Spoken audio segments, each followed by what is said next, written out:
Is it on right now? Yeah. Oh. Well, so the startups that people have to watch for 2019, I got three different categories. One, it's ease. It's ease.com. It's this amazing idea that a good friend of mine had, that if you take freelancers and you want to pair them to jobs, is there a more effective way of doing this using machine data learning? So what he did was he has this amazing psychometric test that people go through, and I know what you're thinking, it's already being done. No, so what he does is, even your ability to take the test, right? So you do a module in a week, somebody will do it in a day, somebody will do it in 5 days. What he's gonna find out from that data is, when you're hiring a freelance, you should know that they can knock it out in a day versus 5 days, even though you give them the same timeline, because it'll measure more than just how smart. It'll measure effective, it'll measure times that they work, it'll measure very different things, and you take that data and then use that to pair freelance to work. So it's ease.com, and what it showed is... Say the name one more time. It's ease. It's ease? It's ease.com, so ITSEASE.com. Okay. Second one, Concreate. So Concreate's brother Vince Bragg might have been locked up. Okay, he was locked up. He came back and he said, how do we reinvest in reentry populations? Or better yet, how does he reinvest in himself, right? So he came up with the technology while locked up. Technology was funded and it did blow up and he did get some money from it, but he was like, wait, some of the best ideas I know most of my friends have, so how do we tap into two things, the technology that can come from reentry populations, and when they come out, how do we use that profit from things that blow up to create almost like a reentry fund to invest in reentry populations who will have the capacity, interest, and ideas to be in tech. And he called it Concreate. So Concreate is also about to blow up. By March, you're going to be hearing about it. There's going to be articles in at least one big publication, but I think in terms of how do we tap into that workforce development potential of reentry populations in a very different way would be amazing. And my goal is to actually pair It's Ease and Concreate, because imagine if you could train or assess a skill set of a reentry person more than just I've been in jail, because they still have skill sets, they still have human capital, and then pair them to a job. That would be dope. I love this idea, by the way. I forget what the only thing the Senate and Congress recently did was to pass some criminal justice reforms. I should be paying attention more to the news.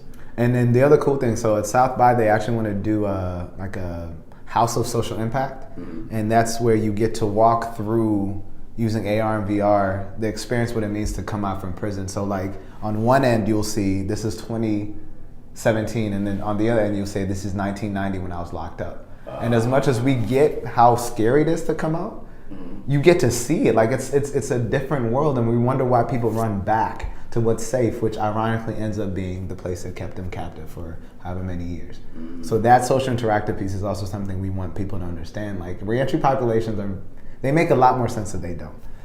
The last one, and this is actually the most exciting one. So Ilsa Gilliam, it's called Shiro Hub. She's coming up with a way to gamify a process to warn young girls the warning signs of domestic violence. So I'll say that again. She's coming up with a game that can warn young girls about the warning signs of domestic violence using AR, VR, video game, and gamifying all that process, consent, all these things, because she allowed me to say that she's a survivor of domestic violence. She has a daughter, and she remembers waking up one day and saying, hey, how do I make sure that she never falls for what I did? And she's smart, financial, so that whole idea that, oh my gosh, it's education, she said it's not education, it's finances. So Shiro Hub has 3 levels. One, enrich her. So women who have a financial basis for their being are less susceptible to being victims. Empower her. So this idea that you have to know who you are, you have to know consent, you have to know these things at a young age. And then the last one is, I think, activate her, and this idea that you have to be socially fit, because being fit, being financially stable, and being mentally aware of who you are will help you counteract some of these things. It's not a foolproof plan, but the coolest part about this app, or this idea, is on this game, the idea is while you play it, reporting is an issue in most places. We don't report sexual assault or domestic violence. While you're playing a game, and if you encounter something that you know, you get to be like, you know what, this has happened to me anonymously. And it takes that data based on your zip code and say, hey, there's 30 people in this zip code who have experienced this very thing. And then you take that data and then your congressman, your legislator, and say, hey, you need to pay attention to putting more services in this community because there's at least 30 people who've identified as being victims of such and such. And I say this is one of the most disruptive things because her biggest issue is when she steps in front of investors who don't look like women, who don't look like people of color. They're like, we don't understand this. But women-centered innovation is going to change the world, meaning that there's some apps that are so necessary for the majority of the population.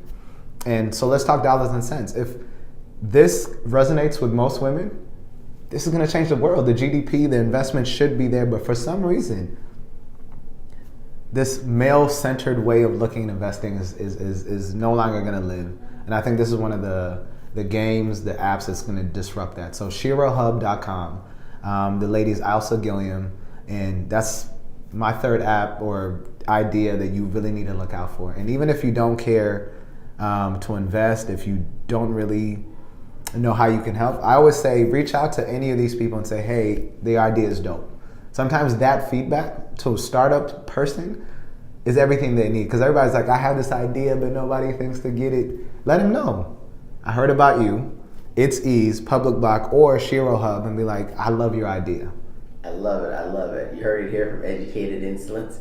Follow him online in the social medias, and we're gonna have to talk about more about reentry populations. Oh, concretes, yeah. Because you said it, and so we're like, on the next segment we're gonna talk about that. But thanks for joining us. Don't forget to follow Educated Insolence on social media. Peace.